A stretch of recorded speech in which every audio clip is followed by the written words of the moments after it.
Here's an interview from one of our past shows on Rock and Metal Revival. If you're interested in hearing full shows, go to our Facebook page and check out our list of affiliates for times and places where you can hear Rock and Metal Revival. There is So Supernatural from the upcoming release Ghost Stories from Blue Oyster Cult. And with us today, we're honored to welcome Blue Oyster Cult's legendary guitarist Buck-Dharma to Rock and Metal Revival. Welcome, Buck.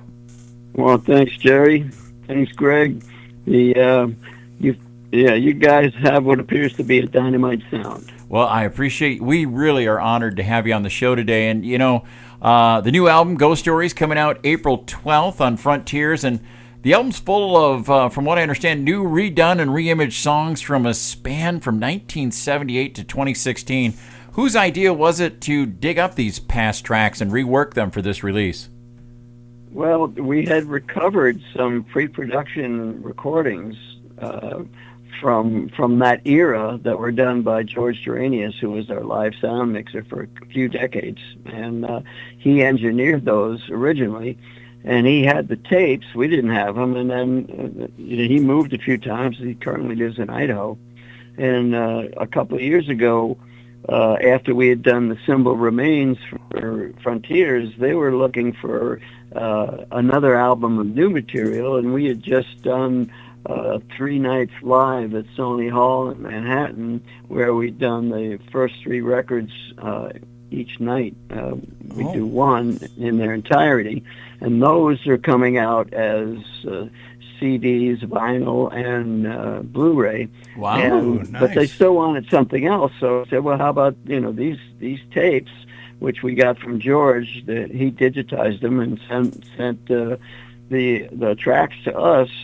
And then Richie Castellano in his studio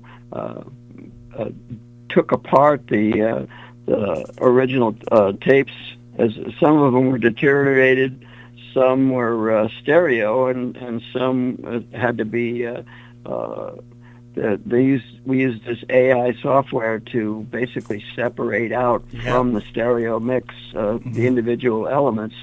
So he was able to apply modern production techniques and modern sound to those old tapes, and to the degree that some of them were deteriorated, some stuff was re-recorded, some stuff wasn't completely finished, and Albert and Joseph Bouchard, who were the original members of BOC, did some contemporary singing and recording themselves. So the amalgamated product is it's mostly original from the early '80s, but there is some modern stuff on it.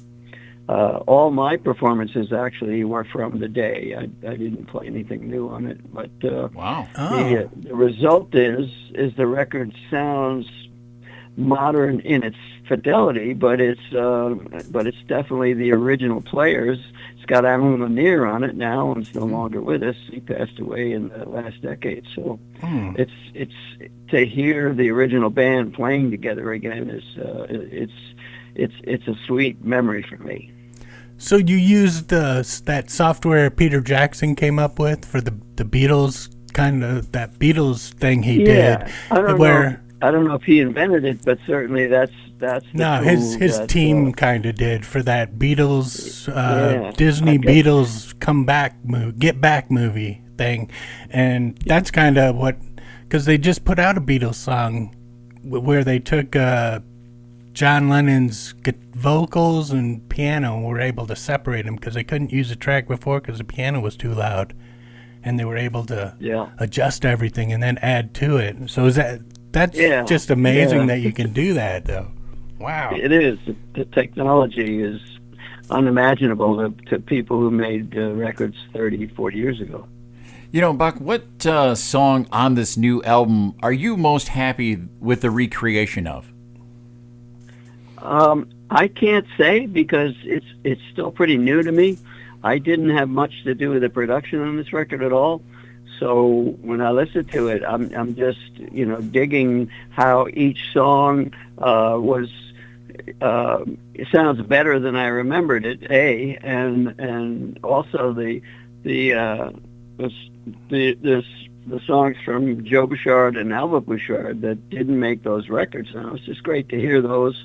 I sang the lead on one Albert's song, The Only Thing, and I'm really fond of that song. And the Frontiers label liked Supernatural and what's the other song that's out now? I can't remember. Anyway, I like them all.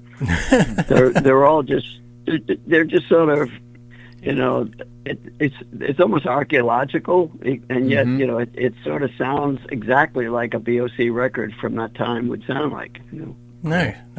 Now, being a guitar player, when I was a kid, out in my garage playing in the summer, my neighbors got to hear Godzilla probably 1 billion times. They probably memorized it as good as I did.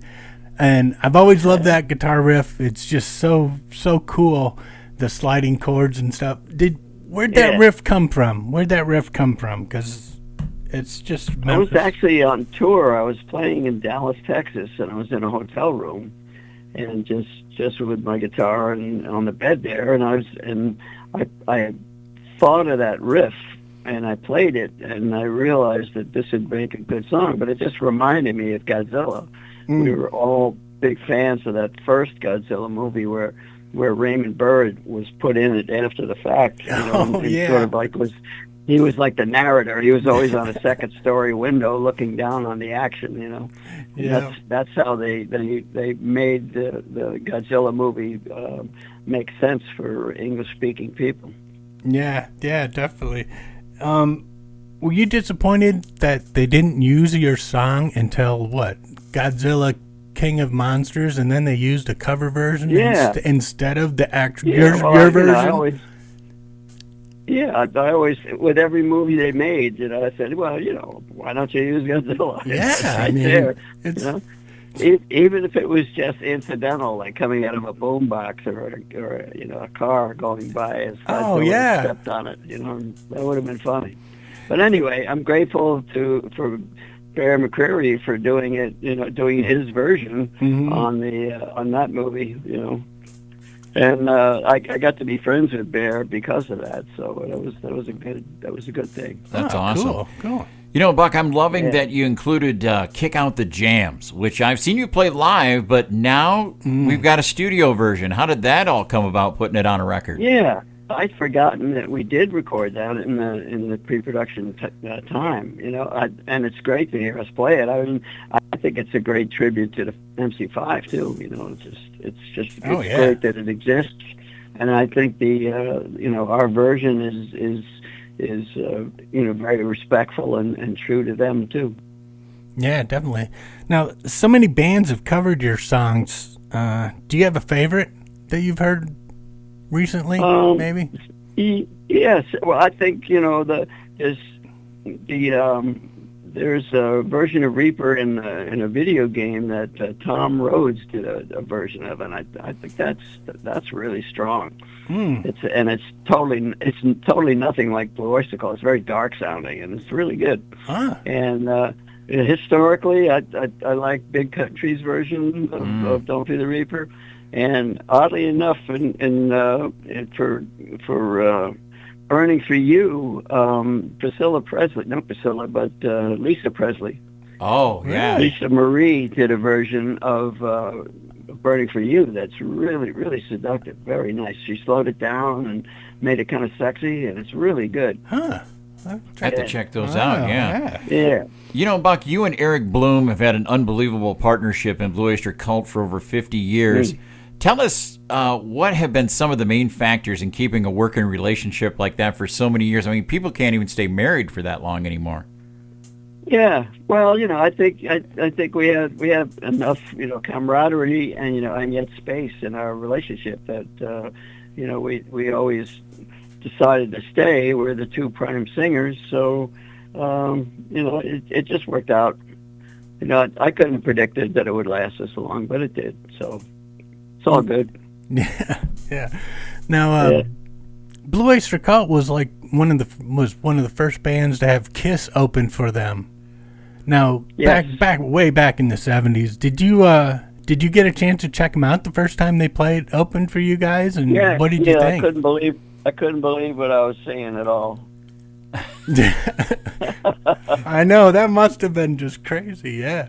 Because everybody else, there was nothing like that. No, not at the time, no.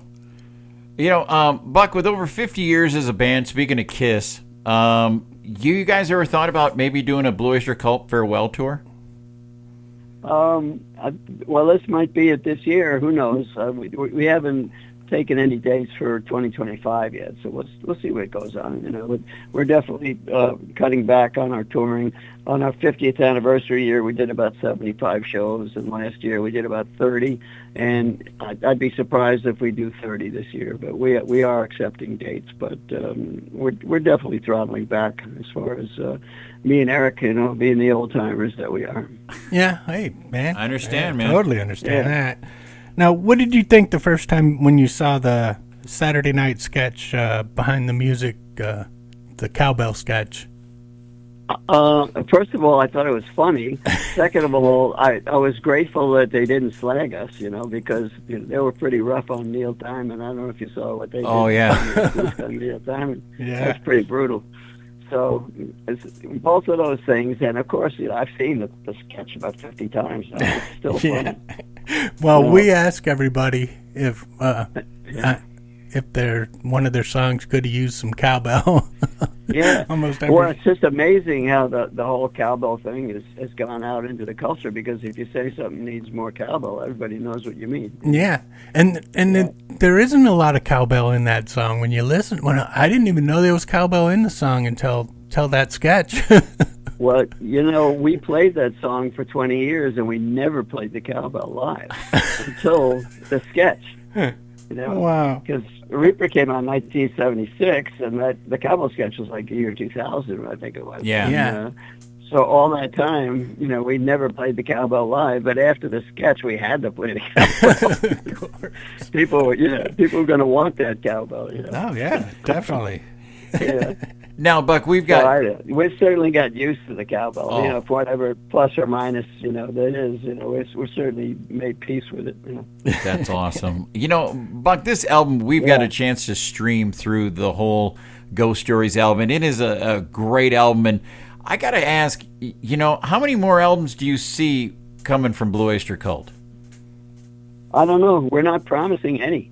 Okay. You know, I mean, that might be the last one. You know, I'd never say never, but as far as, you know, firm plans, we don't have any. Man, okay. Well, yeah. They're filming a sequel to this is Spinal Tap, and I was wondering if you have any recent moments from touring that could go in the new sequel. I don't know. As far as calamities, you have very few calamities these days. You know, we've sort of gotten the routine down now, so it's you know, it's as bearable as can be, because travel just gets worse and worse. You know, but the playing is great. You know, the playing is still this band is on fire, and you know, we still can come up with the goods, and so that part's really enjoyable. Yeah. So no Spinal Tap moments. I'm wondering what the new Spinal Tap movie is going to be about. Yeah. Well, I think they're doing one final show or something. Yeah. It's getting ready for one final show. Oh, yeah. Yes. I mean, certainly the original is just one of the greatest movies of all time. My experience of seeing it in the theater is that, you know, my wife and I are laughing our heads off, and like everybody in the audience is just staring at the screen, not really getting what's going on. They didn't really appreciate it. So, but certainly as a, you know, over time, it's really held up.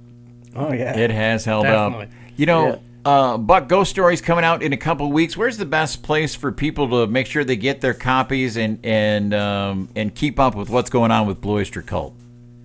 Well, Ghost Stories will be on all the streaming services. The Frontiers is selling vinyl and CDs for people that want them. And if you look at blueoystercult.com, you could see when we're touring. And if you'd like to see the band, I would advise you to come out and see us. I don't know how long we'll be doing it. But other than that, I don't know. Am I forgetting something? I don't know. BlueOysterCult.com. Yeah. That sounds good to me. Buck, yeah, I've got a website, Buck-Dharma.com. Okay. And I think Richie has got a YouTube channel. It's very popular. And Danny and Jules have Instagram and all that stuff. So. All right, outstanding. Well, Buck Dharma, it is for Jerry and I who have been fans of Blue Oyster Cult for a long time. This has been an honor having you on the show, and we it is a great album, and hopefully we'll get some other Blue Oyster Cult stuff to have you back on the show to talk about sometime down the road. Okay. Well, I'll let you know when that happens.